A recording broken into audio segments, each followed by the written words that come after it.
Hello friends, and welcome back to my channel. It's been a minute. Welcome back to the channel. And we are back with another healthy habits video, and today's topic is gonna be binging and how to count your calories successfully without it turning into a binge and restrict cycle. As somebody who struggled with binging my entire life and just not having a good relationship with food and my body image, I can just tell you guys from firsthand experience that it's not a cycle that I wish on anybody. I think it's a cycle that a lot of people unfortunately fall into when they first try to start their weight loss or fitness journey. And I want to share my experience, how I calorie count without binging, and how it actually helped me heal my relationship with food. And I already made a video about my weight loss experience.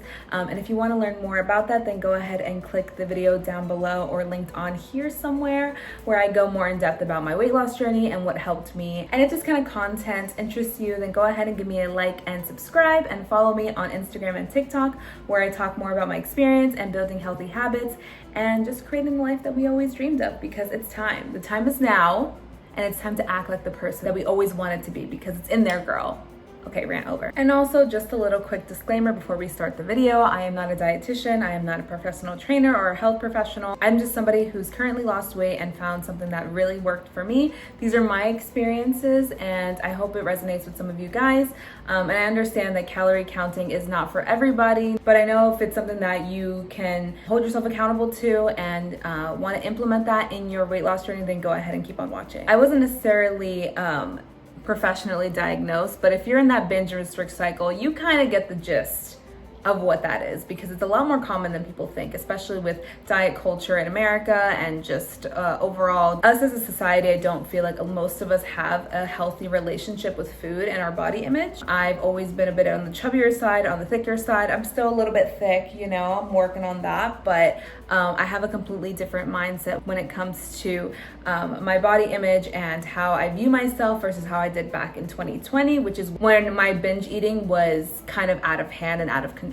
I was counting my calories using my Fitness Pal, and at first it was like really great, but it slowly turned into a cycle of binging and restricting, and all the weight that I've lost, I gained right back and some. I was doing really good during the week, eating healthy food, not eating as many calories, like saving my calories for the weekend. When those cravings that I was avoiding throughout the week came, I just had no control over it, and I was just eating everything and anything in sight to the point where I physically could not move. My stomach was super enlarged. I was so bloated. I felt so much shame. It was just really, really unhealthy and sad. And the main thing that I was experiencing that I feel like triggered my binging was that I was always hitting a plateau in my fitness journey. Because let's say you eat 1,500 calories one day, yet on the weekends you're eating like 3,500 calories, which is like so over your maintenance calories. And if you're doing multiple days of it, it's going to add up and ultimately put you either in a plateau or in a calorie surplus.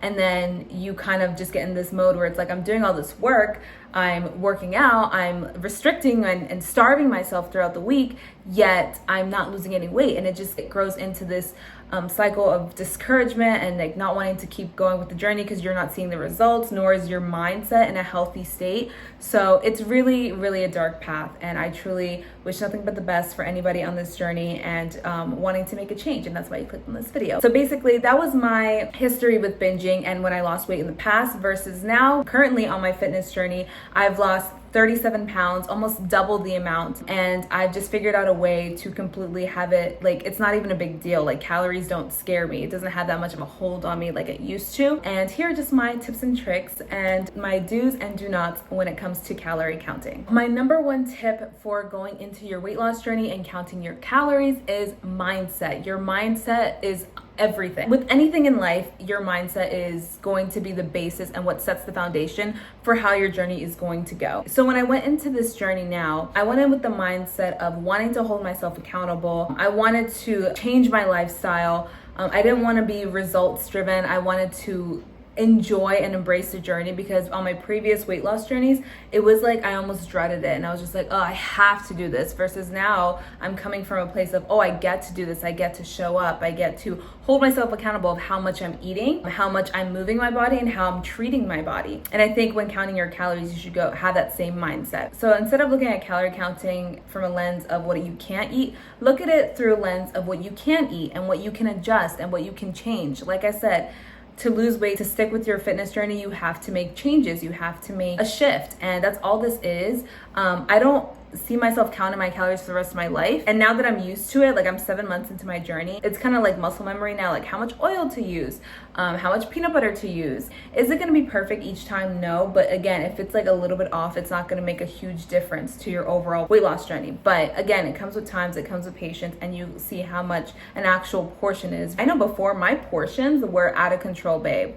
They were out of control. Now where sometimes I'm eating and I'm connecting myself with my food and what I'm eating, and I really don't eat as much as I did before. I slowly trained myself to connect with what I'm eating and be more in tune with my hunger cues, which as before, I was just mindlessly eating and just not having any control over my portions or my calorie intake.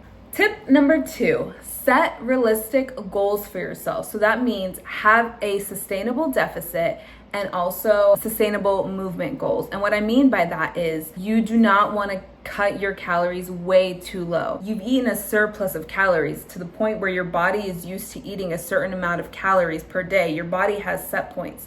However, the calories that gradually increase over time is what's causing you to gain weight. So you slowly want to take that back, slowly want to move the weight. I see with a lot of like crash diets, like juice cleanses, things like that. The reason why people don't stick with it is because it's not a lifestyle, it's just a crash diet. Yes, you lose a lot of weight within, let's say, like 6 or 7 days, but when you go back to your normal eating habits, you're gonna gain all that weight back because the difference between your calorie intakes are so different, and your body has to train itself to get used to your new calorie intake goal. And again, same thing with movement. When you're first starting your journey, you say you're gonna go ham at the gym. That's great and all, but is it really gonna be sustainable for you? Are you really gonna commit to that? Be honest with yourself. Are you gonna show up for that? Are you gonna power lift 6 days a week? I know for me, no ma'am, you cannot ask me to do that. But I did fitness classes, and it was easy for me to show up for it because I was like, oh, I actually like this. I could see myself doing this.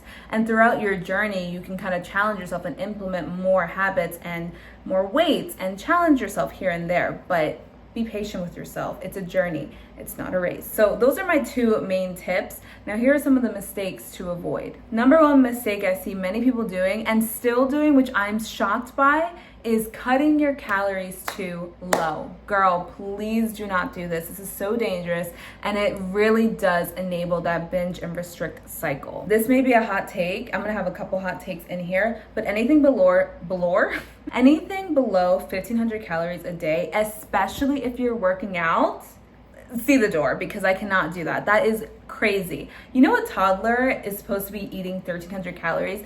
You as a 25-year-old woman, why are you eating the same amount as a toddler? What's that about?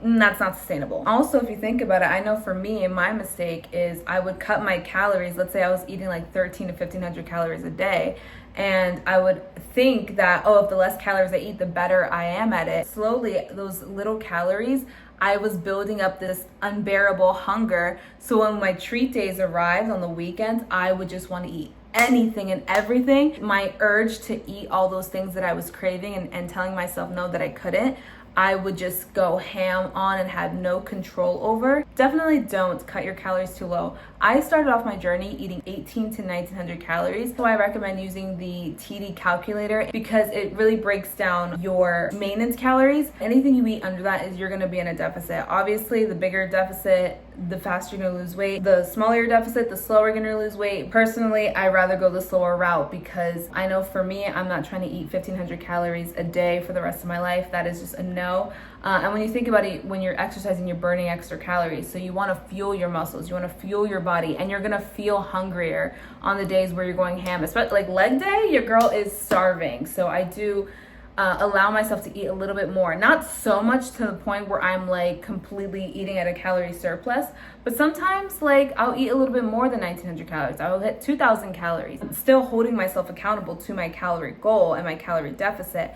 And I'm listening to my body and my hunger cues. That kind of mindset that you have is going to heal your relationship with food. Instead of telling yourself, no, I can't, tap into what you can and how you can move and choose the next situation and choose how you want to go about this. Is it really a hunger cue, or is it just boredom? Is it a craving? Is it whatever? And really you can kind of see it for what it is, and then you can choose what to do after that. Another mistake to avoid is do not obsess over calories. This is kind of tying into what I just said. Calories, I know a lot of people when they calorie count, me included, when I was first starting to lose weight, I would obsess over it. Calories are not there to scare you. Calories are not there to promote EDs. Calories are not there to be your downfall. Calorie counting is there to hold you accountable to how much you're consuming. It was triggering for me at one point, but when you look at it as a tool instead of something that you can't have, is really what helped me lose it on a consistent basis. Mistake to avoid number 3, and this is gonna be another hot take. This may upset some of the gym bros. Try to avoid treat or cheat